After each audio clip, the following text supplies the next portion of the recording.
Today, I'm going to explain a horror, thriller movie called Humane. Spoilers ahead. Watch out and take care.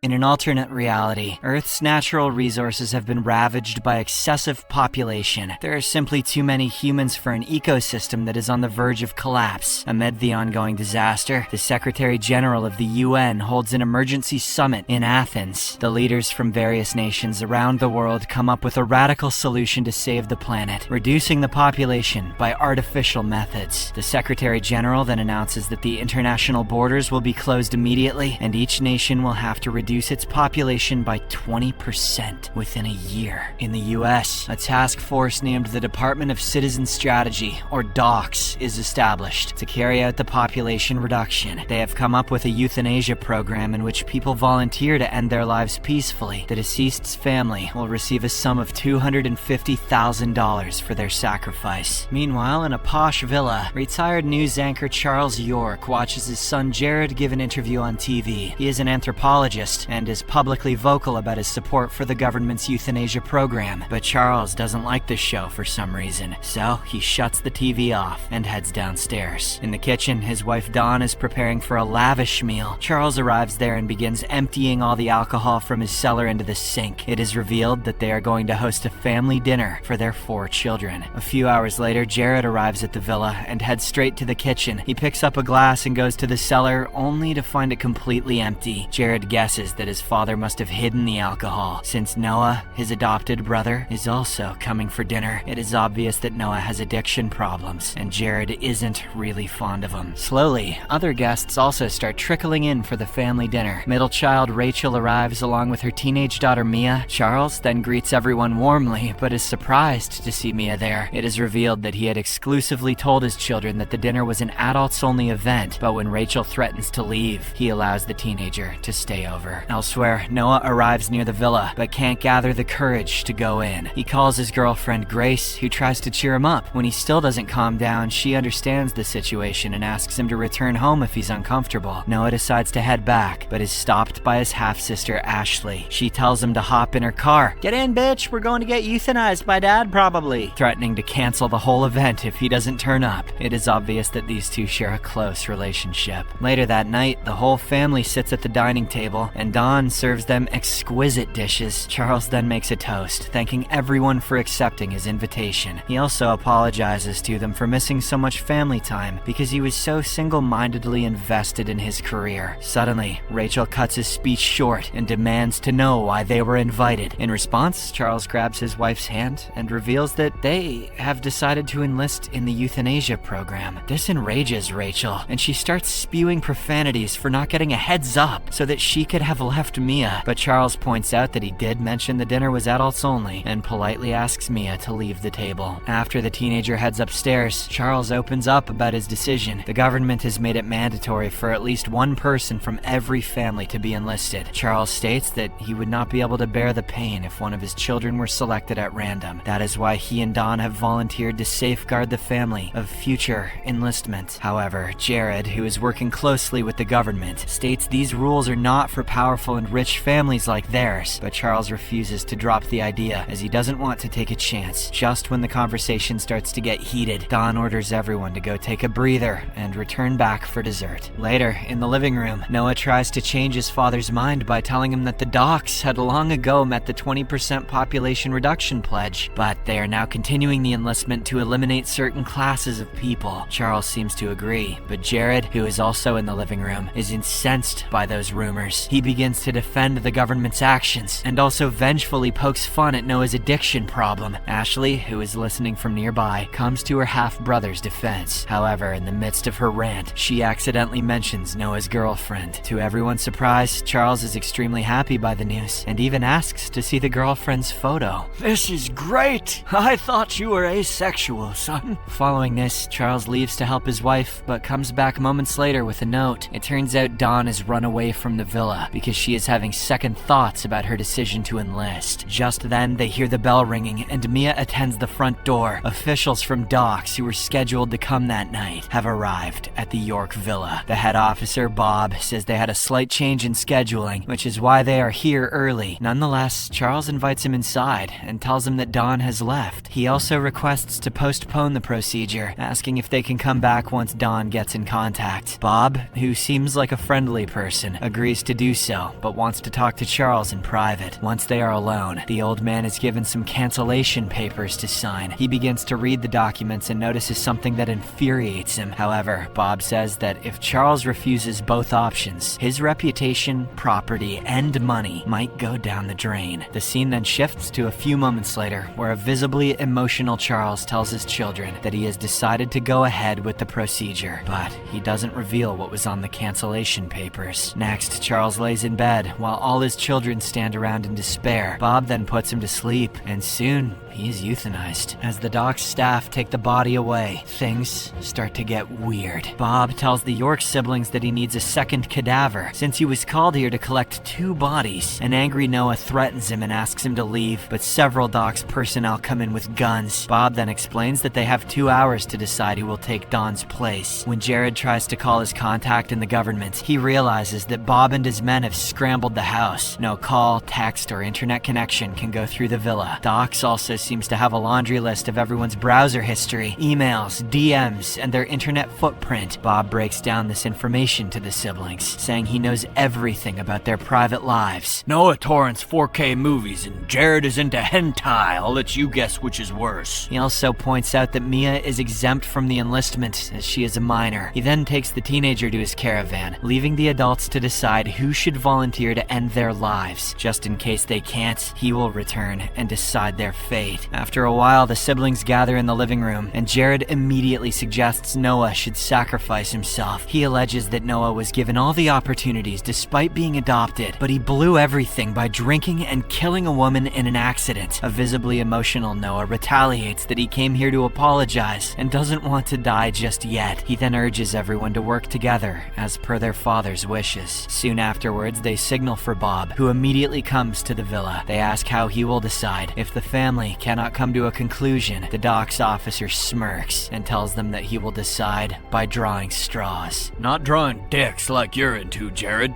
Drawing straws. Just then, Rachel asks what would happen if they just delivered a dead body to him instead of doing the draw. Bob says that in such cases, the paperwork would be hard to manage, but also points out that any dead body is better than no dead body. After the officer leaves, Rachel's vile, twisted side comes out. She admits to doing some horrible things in life, but she is not ready to throw her life away. Rachel then grabs a nearby knife and attacks Noah. The latter is caught off guard, but defends himself from being slashed. Despite everyone being surprised by her sudden actions, Rachel tries to convince her siblings to join her. She states that killing Noah will get them more of their father's money. Rachel specifically tells Ashley that she can use the cash to fulfill her dreams of being an actress. Noah believes that she won't turn on him as they share a close bond, but to his utter surprise, Ashley decides to support the other 2 siblings. Following this, Jared picks up a pointy object and Rachel throws pepper spray towards Ashley. They then surround a visibly distressed Noah, but he beats them and tries to run inside a nearby room to hide. Just as he is about to close the room's door, Rachel throws a knife at him. Back in the dock's camper van, Bob gets the news that Dawn has surrendered herself. Surprisingly, he tells his men to take her to the headquarters instead, and not to reveal this information to the family. Inside the villa, Noah locks himself in his father's room, and we see that he was stabbed in the back by the knife. With time running out, he texts Grace and throws his phone far away from the villa so it picks up the signal. He then breaks a bench and grabs a piece of wood as a weapon. Next, he goes to the kitchen and prepares makeshift armor by wearing an apron and putting a steel plate in it. He soon finds Ashley hiding behind the kitchen's door all alone. She apologizes immediately, saying that she got carried away by Rachel's words. However, Noah replies that he came out to talk and not to exact revenge. He still believes that they should work together, like their father wanted. Unfortunately, just as Noah exits the kitchen, Rachel and Jared ambush him, nailing his hand to the wall. He desperately begs Ashley for help, but she runs away, betraying his trust once more. Nonetheless, Noah somehow frees himself, grabs the piece of wood, and smacks Jared. He then stabs Rachel in the neck with a fork that was lying on the kitchen floor, but just as he's about to finish them off, Ashley springs a surprise attack on him. This allows the others to subdue Noah and tie him up. The scene then shifts to a few moments later, where Noah is tied up and surrounded by his half-siblings. They are gearing up to stab him when Grace suddenly arrives and starts calling for Noah. This alerts the siblings and they rush outside, only to see that Grace is recording the dock's personnel, who are armed with assault rifles. Bob soon comes out of the camper van to talk to her, but things only get more tense. The siblings urge Grace to run away and get help, and she instantly obliges. However, she doesn't get too far, as one of the dock's guards eventually guns her down. Bob then tells the family to go in and bring him a body within 15 minutes. However, when the siblings return inside, Noah is nowhere to be seen. The ropes they tied him with are also thrown nearby, which means that he is now free. Unbeknownst to them, Noah had also heard Grace's voice and is aware that she is now dead. Boiling with anger and vengeance, he soon cuts the house's power supply. This freaks out the other siblings, so they pick up some utensils as weapons. Soon enough, Noah ambushes them and stabs Ashley multiple times in the abdomen. He then attacks the rest, brutally knocking them down one by one. By the time he is done, all three are flat on the floor, bruised and exhausted. After the vicious fighting, all the siblings begin to cool down and reflect on their actions. Rachel, who has been nothing but selfish up until now, suddenly says that she will volunteer for euthanization, but Jared and Ashley object and say they also volunteer for the procedure, saying that they have been terrible siblings. Upon hearing this, Noah softens up and suggests that they don't have to volunteer. He proposes that they should all band together and kill Bob. The others immediately agree, but they first tend to Ashley's wounds. When the time runs out, Bob goes inside with his deputy Tom and sees the unconscious body of Ashley lying on the floor. The other siblings then arrive and Bob checks them for weapons, but this is when Ashley springs back and stabs Tom in his calves. The others take advantage of this distraction to pull out the knives they had hidden in a nearby flower vase. In the blink of an eye, Bob and Tom are held hostage, and they even force the rest of the dock's security guards to give up their weapons. Unfortunately, Ashley, who had been stabbed multiple times before, passes out. Bob tries to wriggle out, but Jared picks up a gun from the floor and knocks his lights out. When Bob regains consciousness, he finds himself strapped to a chair while the Yorks are getting ready to euthanize him. He warns them that if they kill a dock's officer, the state will get custody of their children, but the siblings ignore him and ready the equipment for the procedure. This is when Bob tries to negotiate with them and reveals that Don is at the dock's headquarters. If they set him free, he will make up a story that will allow all of them to live out their lives in peace alongside Don. The scene then shifts to a few days later, as Noah is at a concert playing his piano. His family, including Don, sits in the audience, proudly looking at him. It is revealed that they took Bob's deal and let him go. In return, the dock's officer made up a fake story declaring Grace and Ashley as voluntary enlisters. I'm not gonna lie, I was expecting one more twist.